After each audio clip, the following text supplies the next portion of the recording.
लाख रुपए तक की आय पर कोई टैक्स नहीं लगेगा। वित्त मंत्री निर्मला सीतारमण ने अपना 5वां और देश का 75वां बजट पेश किया, जिसमें उन्होंने घोषणा की कि टैक्स स्लैब भी 6 से घटाकर 5 कर दिया गया है। रेलवे के लिए 2.40 लाख करोड़ रुपए का बजट दिया गया है। वित्त मंत्री ने कहा कि भारतीय अर्थव्यवस्था सही रास्ते पर है और उज्जवल भविष्य की ओर बढ़ रही है। प्रधानमंत्री गरीब कल्याण खाद्य योजना को 1 साल के लिए बढ़ाया गया। प्रति व्यक्ति आय दोगुनी होकर 1.97 लाख हो गई है। वैश्विक मंदी में भी हमारी विकास दर 7% रही है। मोदी सरकार ने देश को बड़ा तोहफा दिया है। केंद्र सरकार ने ऐलान किया है कि देश में नए 50 एयरपोर्ट खोले जाएंगे। वित्त मंत्री निर्मला सीतारमण ने बजट पेश करते हुए कहा कि देश में 50 अतिरिक्त हवाई अड्डे, एयरपोर्ट बनाए जाएंगे।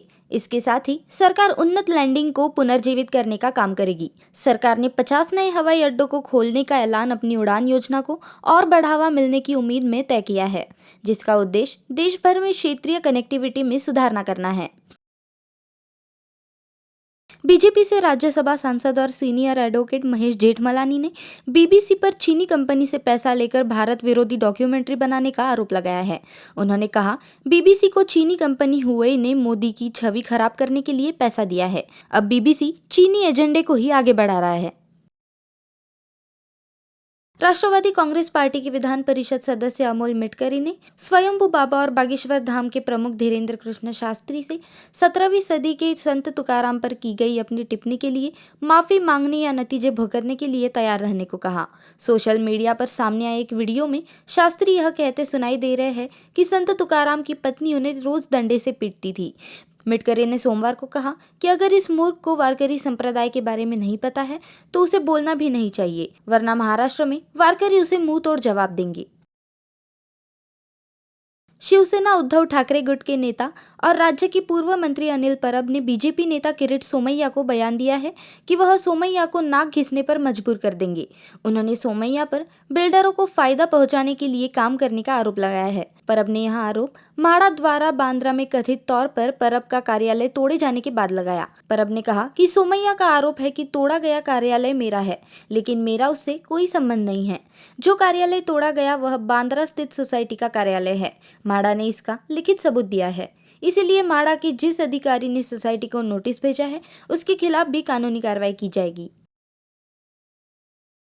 एयर इंडिया की फ्लाइट में बुजुर्ग महिला पर पेशाब करने के आरोपी शंकर मिश्रा को जमानत मिल गई है। पटियाला हाउस कोर्ट ने मंगलवार को उसे 1 लाख के बेल बॉन्ड पर छोड़ने का आदेश दिया है। वह 6 जनवरी से पुलिस कस्टडी में है। जमानत पर फैसला एडिशनल सेशन जज हरजोत सिंह भल्ला ने सुनाया। कोर्ट ने सोमवार को सुनवाई पूरी करने के बाद फैसला सुरक्षित रख लिया। दिल्ली पुलिस ने मिश्रा पर जांच के लिए सहयोग नहीं करने का आरोप लगाते हुए जमानत याचिका का विरोध किया था। नागपुर में अपनी ही बेटी पर एक पिता ने अत्याचार करने की घटना सामने आई है। 3 साल से लगातार बच्ची को प्रताड़ित करने वाले आरोपी पिता को पोक्सो एक्ट के तहत 15 साल की कैद सुनाई गई है। आरोपी स्कूल में कांस्टेबल है, जबकि उनकी पत्नी नर्स है। उनकी एक बेटी भी है। पत्नी के काम पर जाने के दौरान वह बच्ची के साथ दुराचार करता था। इस सब की शुरुआत तब हुई जब लड़की 13 साल की थी। इस तरह का व्यवहार शुरू होते ही किशोरी ने अपनी मां से शिकायत की। हालांकि आरोपी पिता ने उसे धमकी दी और यह कहने के लिए मजबूर किया कि उसने जो भी कुछ कहा वह सब झूठ था। मां ने भी शिकायत को झूठा मान लिया, लेकिन यह सिलसिला 3 साल तक चलता रहा। आखिर में छात्र ने इस बारे में अपनी स्कूल टीचर को बताया। महाराष्ट्र के ग्रामीण इलाकों में तैनात सामुदायिक स्वास्थ्य अधिकारी स्थायी सरकारी नौकरी समेत विभिन्न मांगों को लेकर बुधवार को हड़ताल पर रहेंगे। सूत्रों ने मंगलवार को यह जानकारी दी।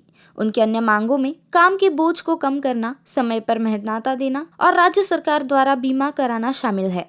सामुदायिक स्वास्थ्य अधिकारी ग्रामीण क्षेत्रों में प्राथमिक स्वास्थ्य केंद्रों में काम करते हैं। वे वर्तमान में अनुबंध पर काम कर रहे हैं। सूत्रों ने कहा कि हालांकि उनके अनुबंधों का नवीनीकरण किया जाता है, लेकिन सीएचओ ने अब उन्हें राज्य सरकार का स्थायी कर्मचारी बनाने की मांग की है।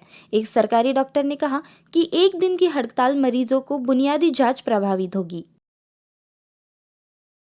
महाराष्ट्र के विश्व प्रसिद्ध शिरडी साई मंदिर में सोने के आभूषणों के बतौर उपहार देने का सिलसिला भक्तों द्वारा शुरू है। नए साल के आगमन के पहले दिन से ही साई बाबा के भक्त उन्हें सोने और चांदी के आभूषणों का चढ़ावा चढ़ा रहे हैं। बीते मंगलवार को हैदराबाद से महाराष्ट्र के शिरडी मंदिर में आई साई भक्त नगम अलीवेनी ने अपने पति की याद में साई बाबा को 12,17,425 रुपए कीमत का 233 ग्राम वजन वाला सोने का कमल के फूल का चढ़ावा किया। साई बाबा को यह चढ़ावा चढ़ाकर अलीवेनी काफी संतुष्ट और खुश नजर आ रही थी। यह कमल पुष्प साई बाबा की धूप आरती के समय चढ़ाया गया।